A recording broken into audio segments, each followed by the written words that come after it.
Hello students. In the last section we learned a fair bit about the gradient of a straight line.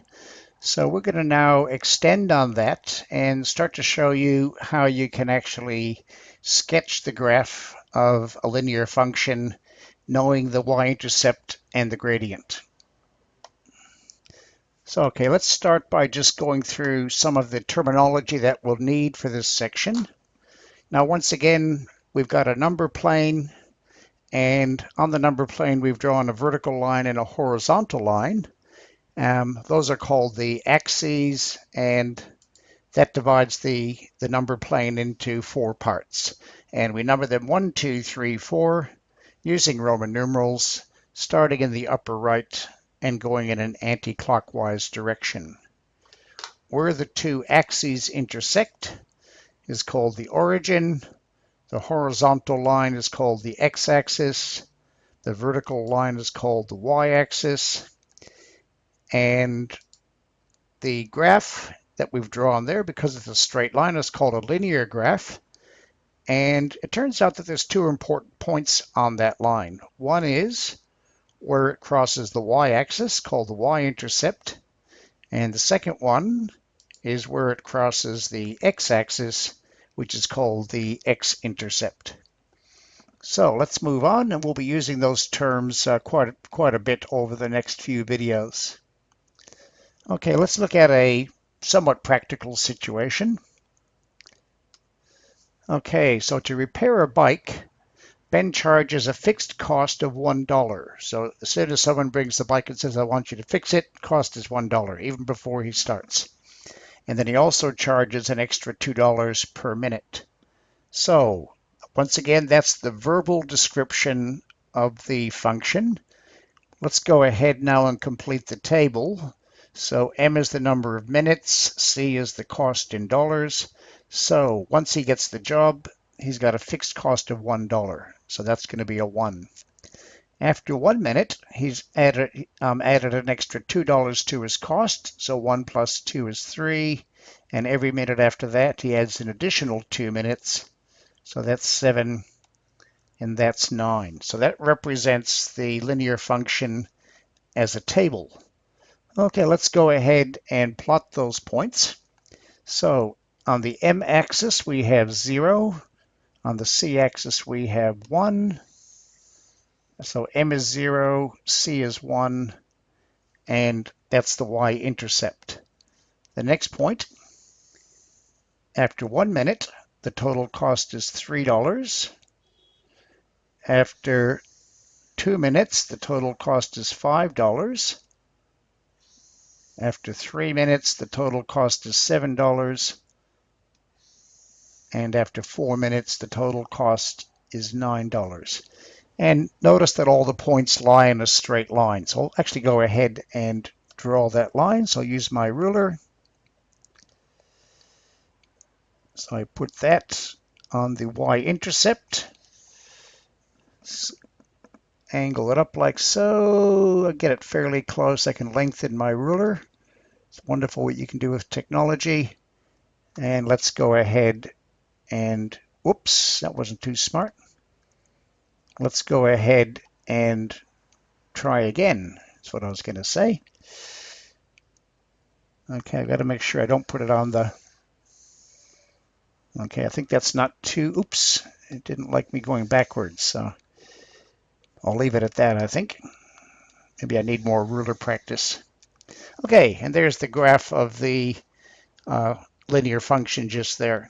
Okay, so based on all of that, I can now tell from the graph what's the y-intercept.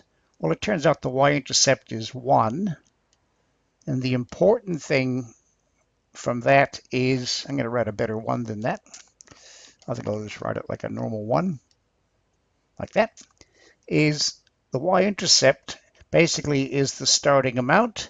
The y-intercept is the fixed cost. So it starts basically when the number of minutes is 0, he's charging $1. The gradient, we can work that out just by rise over run. So just draw a little triangle. The rise is 2, the run is 1, means the gradient is 2.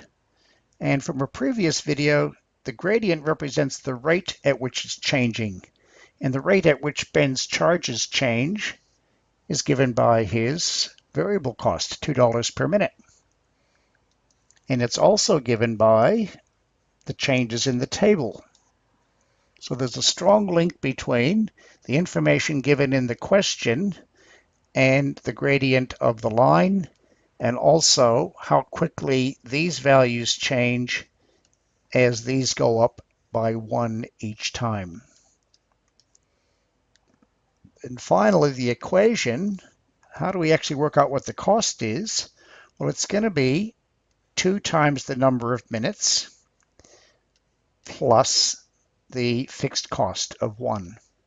Let's go ahead and check that. Let's just use this row of the table to check it. So the number of minutes is 4. 2 times 4 is 8. That's basically his cost, total cost for the time that it took, plus the fixed cost on the end. So that 2, once again, is the coefficient on M. It's also how quickly C is changing when M changes by 1, and it's also the gradient. So a very strong link between the table, the words, the graph, and the equation. Okay, and from all of that, we can actually come up with the general equation of the graph of a straight line. And as we saw in the previous slide, the number you multiply the x by, or in that case it was an m, turns out to be the gradient, and the constant term on the end, the starting number or the fixed amount, is the y-intercept. Now we use the letter m for the gradient, and in this video and the remaining videos, we're going to use the letter c for the y-intercept. I just want my students to know that the textbook that we use, they use the letter b for the y-intercept. So you might also see this equation written in your textbook as y equals mx plus b. If you're from the US, that's the rule that they use in the US. That's usually the rule we use here in Australia, but our textbook happens to use that one. So it doesn't really matter what the letter is. The idea is the same. The number that you multiply the x by is the gradient, and the constant term is the y-intercept.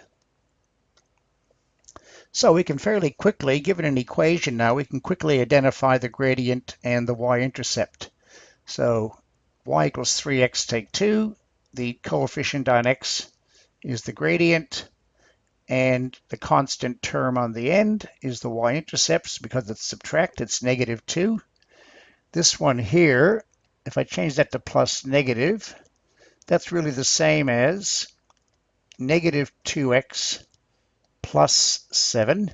So the gradient is negative 2. It's the coefficient on x, and the y-intercept is 7. Common mistake that students make here, because the 7's written first, they think that's going to be the gradient. So the gradient is the coefficient on x. Well, y equals 0, that's really y equals 0x plus 0. So in this case, the gradient is 0, and the y-intercept is 0. And that's just going to be your x-axis. So all of that, y equals 0, is just the equation of the x-axis.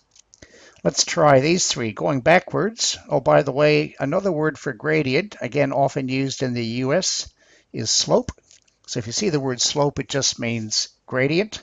So we know that the equation of any straight line is y equals the gradient times x plus the y-intercept. So in this case, it's negative 1 times x plus 3.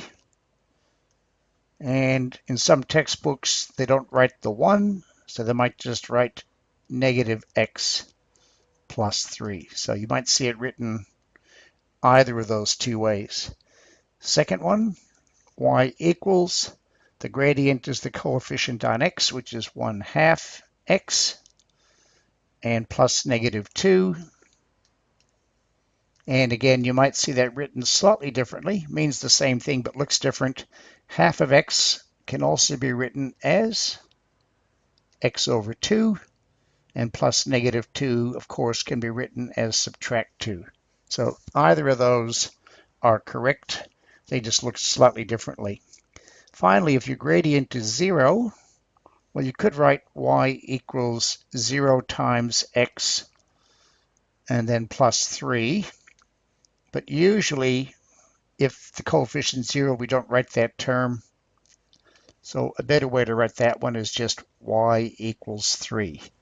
And you'll learn more about equations like that with a gradient of 0 in a later video. Okay, last page. Okay, given the equation, let's write down the gradient and y-intercept of each of these. So the coefficient on x is always the gradient, and the constant term is always the y-intercept, or c. Why don't you have a go at the next three? So stop the video, just write down the gradient and y-intercept of each of those equations, and then check your answers. Okay, welcome back. Let's quickly go through this. Coefficient on x in this one is 1/2. So you can write it as a fraction. Although I know a lot of students these days prefer to write decimals, so there's nothing wrong with that. Traditionally, we write fractions where possible, and the y-intercept, subtract 4, is plus negative 4, so the gradient is, the y-intercept is negative 4. Okay, this one you got to be a little bit careful because the x term is written second. Change that to plus negative, and the gradient m isn't the first number that's written, it's the coefficient on x, so that's negative 2. And the y-intercept, we've got negative 2x plus 5. So the y-intercept is the constant term, which is 5. And similarly, we've got to change that to a plus negative. I'll put the negative on the 2/3. And the gradient is, well, that's the same as negative 2/3 times x. So the gradient's negative 2/3. And the y-intercept c is negative 1/3. So you can write the negative sign out the front, or you can put the negative sign in the numerator. We normally don't put the negative sign in the denominator. Okay, so there's a good start at learning how to, we haven't done it yet, but learning how to sketch the graph of a linear function without having to draw a table.